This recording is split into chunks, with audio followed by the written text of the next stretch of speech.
3 hours of the regular show on terrestrial radio, and you wanted a little bit more, so that's why you found the Gun Talk After Show podcast, where we saved all the best things that we can't say on regular radio. Now here's Tom, Michelle, and Jim for the Gun Talk After Show. It's the After Show. We have Jim Kinsey and Michelle Cleveland with us. Hi, guys. Hello. Hello. Hello. Michelle, I know that you were perking up as we were talking about introducing youngsters to shooting, but let's hold that. I know you're just like, I want to talk about that. Okay.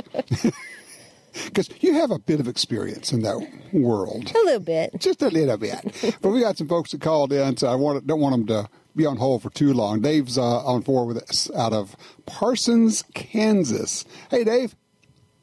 Hey, thanks, Tom. I just want to make a range report. Sure.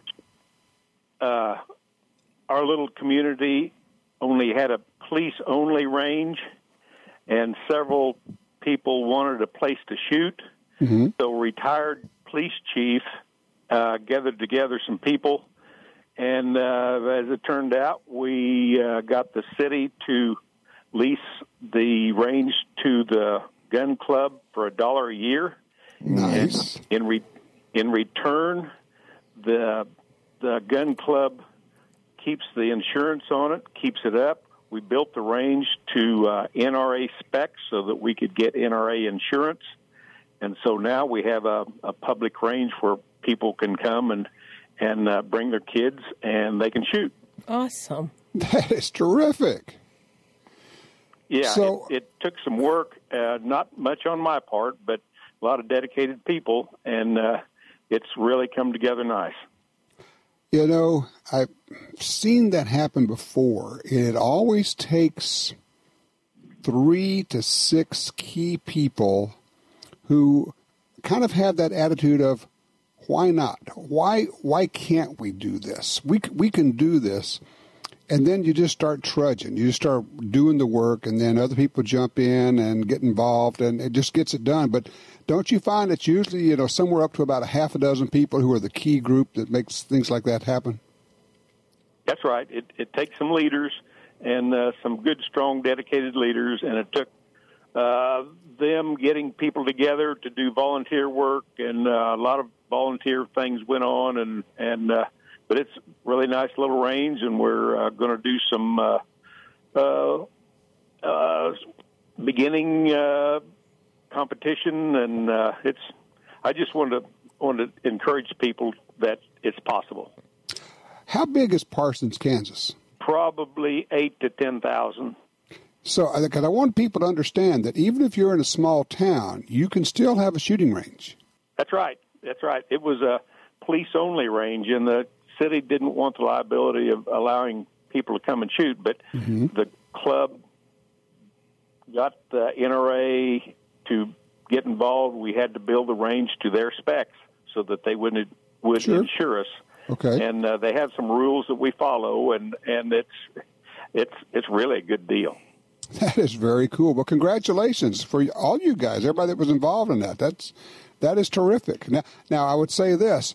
Try to get the youngsters involved and get like a youth shooting league or program going where they can come out on a regular basis, like once a week you have a youth event.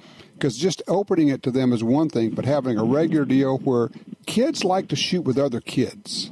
They like to do stuff with other kids. Some of our 4-H clubs have beginning shooter leagues, and nice. I think our high school is getting involved in getting some shooting sports started. The only thing I would or add to that would be the fact that you should look into what the NSSF has to offer, and perhaps offer some of those shoots that they put on with grants. Good point. It's called the Scholastic Shooting Program, and they have grants available that might help your club with a little bit of funding. That'd be great. Yeah, I didn't know about that. Yeah, NSSF, National Shooting Sports Foundation, nssf.org. Michelle, that's a great idea. Thank you. Mm-hmm. All right, well, Dave, thank you so much for that. I want to jump down to Monty, who's on one out of Oregon. Hey, Monty, you made it to the after show. How about that? Thanks, Tom, for taking my call, and I love your show. Thank you. I just wanted to relate a story about our family who, for many generations have been both men and women shooting and hunting both big game and birds. And now my nephew is carrying that on. He and his wife both shoot and are active with self-protection classes and concealed carry and all that. Mm-hmm. And their little girl, their first child, just turned 4 a couple of months ago, and he was home on a Sunday, which was her birthday, and he said, Mommy's going to be taking care of the baby today. What would you like to go do that's really fun? And she piped right up and said, let's go to the gun shop and shop guns. He said, really? And she said, yeah, I like going to the gun shop. So they went down there, and the owner always takes down the little pink chipmunk and hands it to her and lets her hold it. And, that's cool. And so she likes that part. So the next day I called him up and I said, how'd the gun shopping trip go? And he laughed. He said, it was great. I came home with a new sidearm. So she is a 4-year-old enabler. Enabler, right? That's it. Well, you know, the tradition carries on. I know, but it's a bad idea to get women involved in shooting. You know that. Yeah, right. Cool. Oh, great story, Monty. Thank you so much. You bet. Nice talking to you. All right, take care. Well, speaking of, line 3, Reggie's with us out of Little Rock. Hey, Reggie, I am so glad you made it onto the show. Yeah, me too. Me too. I've been trying for so long. I go out and about on Sundays, about my only day out, and that's where I listen to y'all on the radio every Sunday afternoon, but I just don't get home in time to get you on the show. I am not a gun owner. Never have been. My family just didn't have anything to do with guns growing up, and I'm 69 years old now, so I don't know if I'll ever change or not. Mm-hmm. But I just love your show. Really? Now, okay. Well, we're talking about guns all the time. What is it about? And you're not a gun owner. What is it about the show that you like? What I like is your advice and your knowledge on the subject and your common sense about it. And I am definitely pro Second Amendment. I firmly believe in the right to bear arms. It's just never been in my family, and I've never had the opportunity or the inclination. But listening to your show, everybody on there just sounds so sensible about it, and the advice is just right on, and you're fun to listen to. Boy, do we have you fooled. Yeah. She bought into that hook, line, and sinker. Well, well, that could be, but well, I'm going to ask you a weird question, okay, Reggie? Okay. If we could arrange it, would you be interested in going out and shooting? I don't want to force you to anything, but if you said you wanted to, I bet we could set that up. Well, I'd be open to it, yeah. Yeah. I've just, like I said, I've just never had the opportunity or the inclination. But well, I'll tell you what we're going to do. If you will just hold the line here, okay? We're going to take a break, and then we're going to get your information, and then we're going to get to work on it and see what we can make happen, okay? Okay. Well, thank you. Okay. You hold on here. We're going to take a quick break here, and Michelle or somebody's going to talk with you, and we're going to get your info. All right. We'll be right back after we get this information from Reggie. Built to perform in the harshest conditions, the Ruger American Pistol can take it all, from ice to dust and everything in between. The Ruger American Pistol features a short take-up trigger, no-vac sights, and a recoil-reducing barrel cam with low-mass slide for reduced felt recoil. Plus, a modular grip system with 3 sizes to fit almost any hand. Check it out at Ruger.com. The Ruger American Pistol, because anything else would be un-American. Attacks happen every day. How will you react? See real people put into real-life criminal attack situations on First Person Defender. Discover what works and what doesn't. Kidnapping, ATM robbery, home invasion, and other attacks. Learn how to save your life and the lives of your family. Get the entire first season on DVD at ShopGunTalk.com. Get prepared. ShopGunTalk.com.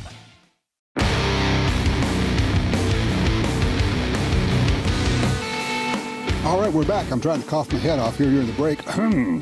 Excuse me. Jim, you take over for a sec. Okay, I'll take over because we have a mystery caller who just called in, and we have no idea who it is because our lovely call screener, Michelle, is now on air. Slacker. Yeah, so we're just going to take a random call here. Hi, line 1. Am I line 1? You're line 1. Who are we talking with? Hey, this is wonderful. A, I love the show. B, I'm calling you from Helena, Montana. I haven't bought a new gun in quite a few years.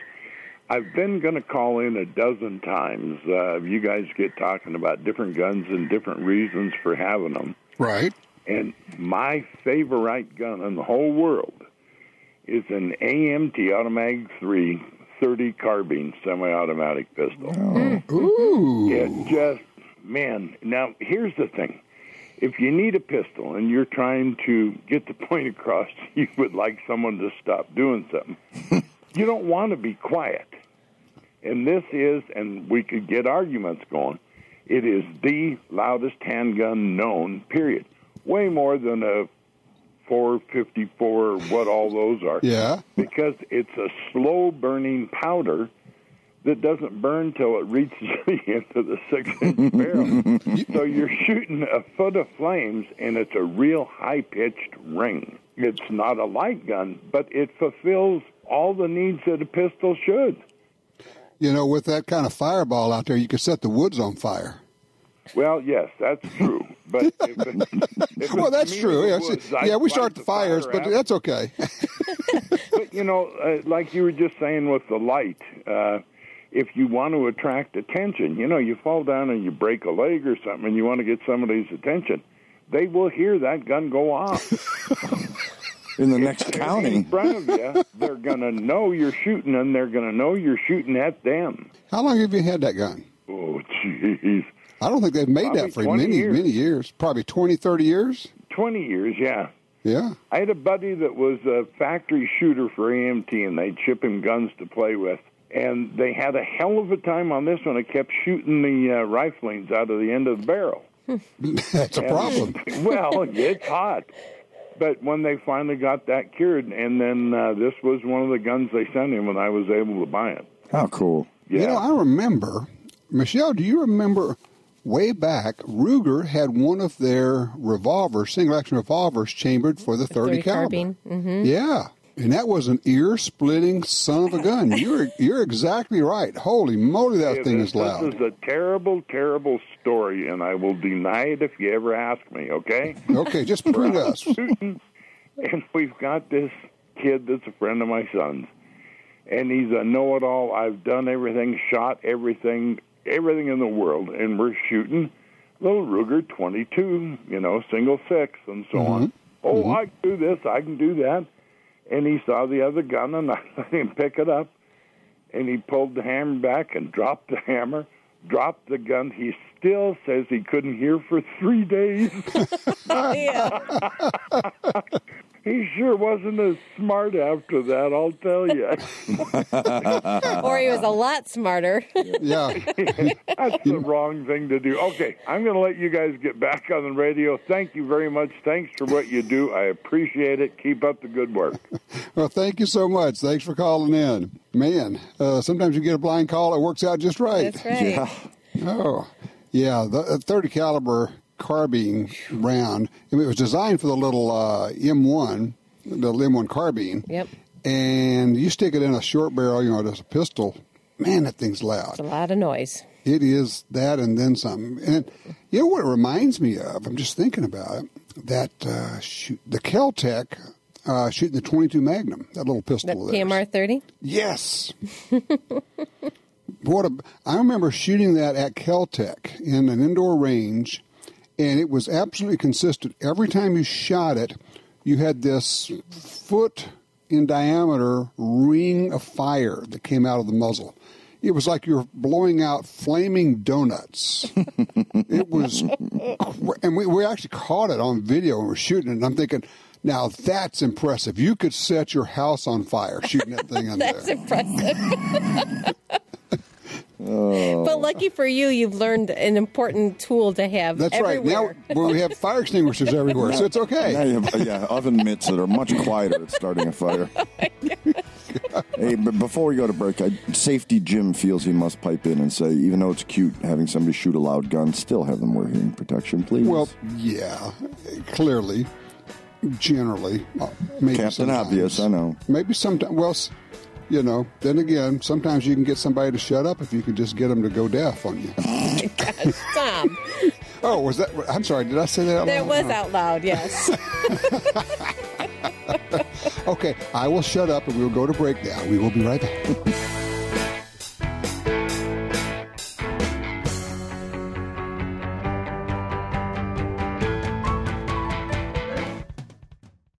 It's the next generation target pistol, the SW22 Victory from Smith & Wesson. Stainless steel frame, interchangeable match barrel, thumb safety, fiber optic sights, and a Picatinny rail. The SW22 Victory is ready for anything, targets or small game. Also available with a threaded barrel or cryptic camo finish. And it's backed by the Smith & Wesson Lifetime Service Policy. Learn more about the SW22 Victory at smith-wesson.com. You got your carry permit, and that's good. But you know you could use more training. Get the DVDs, which have what you need. Springfield Armory presents Concealed Carry 1 and Concealed Carry 2 with Bata Group. Learn specific concealed carry skills from Top Gun fighting trainers. Get trained. Be prepared. This really is life and death. ShopGunTalk.com. That's ShopGunTalk.com.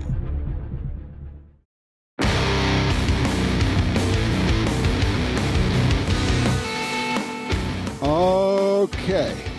Michelle's been waiting for it because we had, I don't know what happened, Michelle. We got all these calls about kids and women shooting, and I don't think those two groups ought to be allowed to shoot at all. Right? It can lead to your range time being taken over. That's right. And then they want your ammo. Oh, my gosh. First it was golf, now it's shooting. Fine. It's just accessories. It's about the accessories. And I've talked about this, and I think it's especially true with competitive shooting. When you get youngsters into competitive shooting, you see a level of civility that is generally head and shoulders above others. Well, yeah, and it's one of those things that it's a family. You get out there and you get into these shooting worlds, and it doesn't matter what kind of shooting you're doing. I mean, it can be black powder, pistol, rifle, shotgun, trap ski, whatever it is that you're doing. Mm-hmm. And they become family members. You show up and you mm-hmm. take an interest, and they start teaching you, and you pick up on things, and they see that you're willing to listen, and it just spreads from there. It's just contagious, and it's exciting. Well, you want to be accepted into the group. If you respect the group, mm-hmm. then you want to be accepted into the group, and you look around and you realize, okay, this is the level of behavior, this is the level of courtesy that is required to be accepted into this group. Yep. I can do that, and it just comes with the territory. Right. I mean, you definitely, when you go out there and you show up with kids that are, I don't know what age. Everybody has their own idea. But if they're 4, 5, 9, whatever age it is, but, mm-hmm. They have learned repetitively at home all the safety skills, muzzle up, not pointing at anybody. That's hard for a child when all the adults are so much bigger than them. Right. So if they can prove themselves safety orientation, then everything else is going to be just fine. These adults are going to take them in and give them skills possibly that you can't, or at least be able to talk to them in ways that maybe you can't connect. And that's true with husbands and wives. I mean, we can teach somebody else's spouse far better sometimes than we can teach our own. Yep. Oh, absolutely. Isn't that the truth? Yeah. And it's funny because now, as we watch things happen, our kids have over the years taken out their friends. And they find it far more fun, I guess I'm going to say, mm-hmm. that they can teach somebody how to do it than just do it themselves. Sure. Oh, yeah. It's just exciting to share it. It's funny you mention it because I'm an Italian from Detroit. When you mention that your kids are taking out their friends, I have a whole different perspective of what that means. That's as bad as last week when I said, I beat a 6-year-old. Right. Yeah. So when your children are taking their friends to the shooting range, Thank you there you go. much. Can you edit that? There we go. Yeah. Okay. Yeah, we're gonna have you say it like 6 times. But it's exciting. I mean, and you can hear that in our voices as we take somebody out, or just sitting here talking about it just makes you smile because you have that story or those stories. And it's exciting. It's adrenaline, and you really have to learn how to work through that adrenaline that's rushing through the body. Mm-hmm. But I don't know. Shooting's fun. I mean, come on, y'all. It's fun. It is fun. And it's, there are certain things that you do that I think are fun partly because you know you will never completely master them. Mm-hmm. Yeah. You could always improve at them. And, those are the things that, to me, are fun, and they last a long time because no matter how good you get at it, I mean, look, Max Michel and Doug Koenig and Rob Latham are out there practicing every day to try to get just a little bit better. And there are a lot of people who say you can't get any better than those guys. Well, they're trying to. Well, and the problem is, of course, that they have all this new young talent coming up against them. So they have to work a lot harder, right? Yeah. To keep they hear their footsteps skills. right behind them. That's yeah. right. Well, think about this. If you started shooting competitively 30 years ago, and all those guys did, and of course you've been in the competitive shooting game that long, and think about how many more people there are shooting competitively now than there were then, which means there has to be tougher competition. Right. And the guns are getting better. I mean, your average off-the-shelf gun is far more accurate now than what it was. And those guys' vision's getting worse. I mean, it is, They're getting older. They got guys coming up with better gear with young eyes. No doubt, At the same time, you give me a team made up of Michalik, Koenig, Max Michel, and Rob Latham, and we'll go take on pretty much anybody in any shooting event. Yeah. No doubt. Right. Yeah. So it's and the funny part about that is all of those guys can shoot pistols, rifles, and shotguns. Wing shooting doesn't matter. They can do whatever it is. They can shoot it. Natural athletes. Amazing. They are. I hate them. I just hate them. Well, because those skills are all so different from one another. It's hard for a rifleman to become a very good shotgun shooter. It is, because you keep wanting to aim, and that doesn't work. No. But these guys have the ability to do it. Yeah, it's fascinating to me to see these athletes be able to pick up different implements and do them all well. That's what's impressive. Well, I think Jim has it. Some of these guys are just good athletes, and when they go out and play ping pong, they'll beat you. And, anything else, they'll just pick it up and they'll go, yeah, okay, show me how to do it. I got it. I think I may have told you the story. God, I'm trying to remember. What is her name? The really tall volleyball player who is a model, Gabby Reese. Mm-hmm. We took her out to the range for a deal for NSSF, and it was kind of a promotion of, sports and shooting and all. And Doug Painter was doing this, and it was a fun little deal. And they set up some really easy straightaway targets, right? And show her how to hold a gun. Okay. I mean, she had not shot before. And she's breaking targets, and then they kind of give her a little bit more of a crosser. And she says, come on, let's step it up. Come on. So, I mean, now they're giving her 90-degree crossers. They're screaming, and she is breaking doubles like, give me more. And she's crushing these targets. You're going, oh, that's why she's so good. Oh, good grief. And it's like it's like they're cheating. They have such natural ability. It's amazing. Yeah. I'll never know. You just have to go out and watch one of them. You go, oh, that's what it is. Oh, that thing. Oh, gosh. Well, I will tell you, I know I mentioned it on the show. I'm having so much fun. I don't know what happens, but every once in a while the gun banners find my Twitter feed, and now they're here.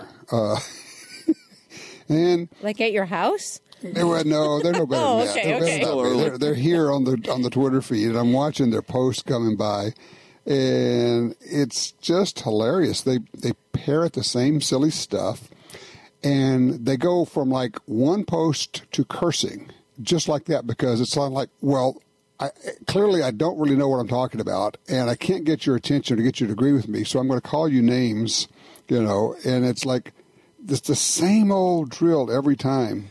I miss 7th grade, too. Was it all in caps? That's what I have to know. Yeah, of course. It all caps? Yeah. You know, now I do have a rule on my Twitter feed, which I get to control. One F-bomb gets you sent away forever. There you go. You're just blocked. Boom, gone. And some of them come in, they don't understand the rules here, and then they get blocked, and they think, well, what happened? Well, it's a no warning deal. Yeah, I don't say, you know, there's one, you don't get another. No, you're just gone. It's not happening. You know, that's any word starts with an F, right? Not fine. Yes, that's right. Fine. That's right. Firearm. You're gone. Anything. You're gone. Just use a PH and slip it in. Oh, I like that.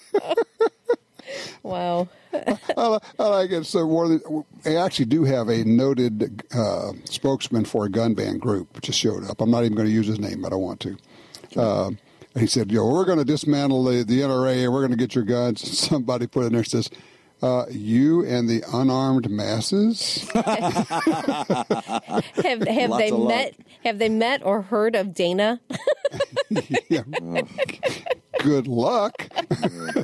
Gosh, I love listening to her talk. And she just drives them crazy. Well, she's just so well put together with current facts. Yes. That's what your NRA does for you. Mm-hmm. There you go.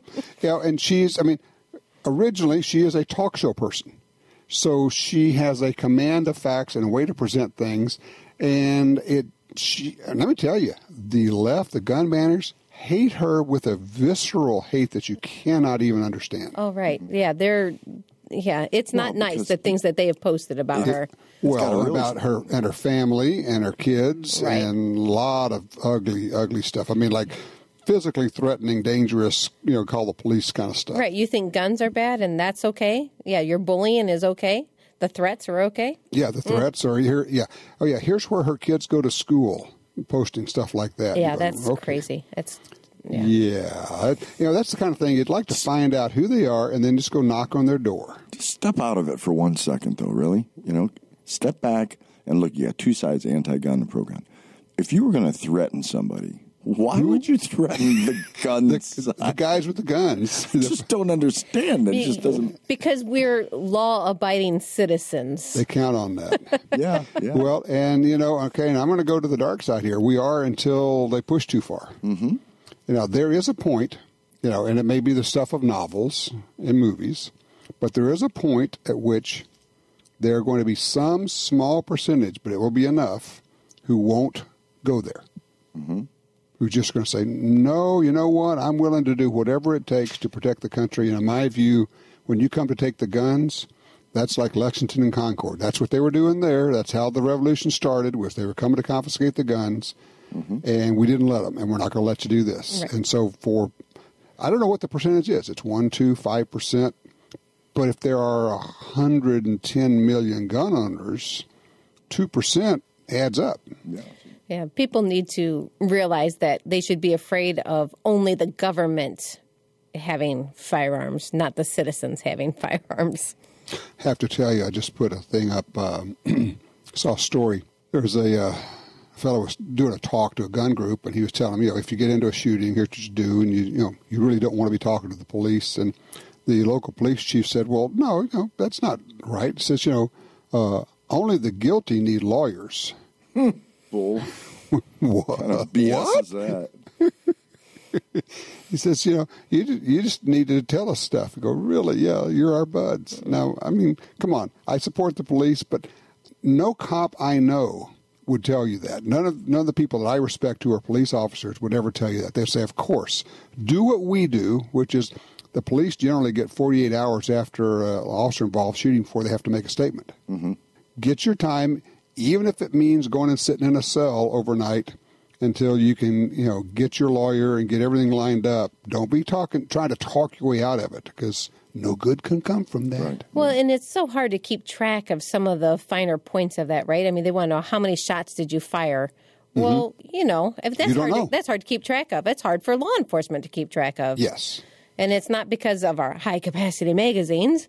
It's because of our regular magazines that the firearm comes with. and the adrenaline dump, adrenaline. and you don't know how many shots you fired. You don't really know. Later on, you will process, and you'll be able to come up with a lot of that. Right. But at the time, no. And you just need to say, you know what, this is real serious, officer, and I know that you know that, and I will be happy to cooperate. But I'm going to need to talk to my attorney first. This is serious business. And that's also why every honorable teacher that is in the CCW profession will say, and you do all the time as well, Tom, call first. You know, you got to look around. You got to figure out who your witnesses are, and you've got to make the first call. Yep. You have to make the 911 call. I mean, we had the story today, you know. Somebody calls and they say, well, we're on the phone with your neighbor right now about this. Right. So, yeah, it is a race to call 911. So, and if you don't know the number, you can just look it up. Call 411 to get the number to 911. It's broken down. The wheels have fallen off. There's oil on the track. Here we go. We were so good for so long. Was it? Yeah, I'm not really sure. Yeah, right before we started. It was great. Reggie thinks it's awesome. Reggie likes us. All right, we're going to work on Reggie here. We're going to see what we can do to get her to the range. I think that would be fun. That's awesome. Yeah. What'd she say? She was 69. She doesn't own a gun, has never shot, but she loves listening to our show. Isn't that something? Right. I think it's fascinating. That just, see, we are good people. So they are not. You can't make me be good. Yeah, I was gonna say, you can't make me. Yeah, we're way more mature. See? 7th grader. Exactly. I'm going to hold my breath. Right? Show us. Tom, while you hold your breath, I suppose we ought to close out the show. Jim? Any final words? That was me passing out. Oh, there you go. Oh, my. Oh, goodness. Well, there you go. Okay, I got to go. Let's see. I got to put a red dot sight on my 1022 and get it rigged up because that's going to be my integrally suppressed 1022. Yeah. That's going to be my go-to. Teach them how to shoot gun. Now, fun. Wouldn't that be just right? Yep. Yep, I think so. So now, by the way, before we get out of here, for those who haven't paid attention, 22 ammo is back and the prices have dropped, hasn't it? Yeah, the ammo selection's out there, and the prices were, well, I say where they used to be, but some people never changed those prices. They didn't gouge necessarily. The good guys, which we're talking to one here. Yeah, exactly. But yeah, the 22 ammo's out there. 22 meg ammo's even more readily accessible. So all those people that were worried about being able to find it or replace it or hoarding it, go shoot it now. You can replace it. Well, you have a choice. You can buy it now, or the smart move is to wait till there's another rush on it and you can't find it and you have to pay 5 times as much, and then buy it then. There you go. Yeah, good point. I think that's Jim's financial planning right there. Wait until there's a panic. It's better. That's right. No, my financial plan is mortgage payment or afternoon bump stock shooting. Oh. You know what? You would do just fine in a trailer. It's going to be okay. Keep on shooting. That's right. And with that, we have said more than enough. Well, thanks, guys. Always fun. Be safe, and let's go. We're going to get a hold of Reggie, and we're going to work on this. That's great. Cool. All right, take care. Bye, Tom. Well, that wraps up another Gun Talk After Show. But if you want even more gun-related stuff, don't forget to check out Gun Dealio. It's the app for Apple and Android phones that connects you to all the Gun Talk shows, plus even more. And we'll catch you next time for the Gun Talk After Show.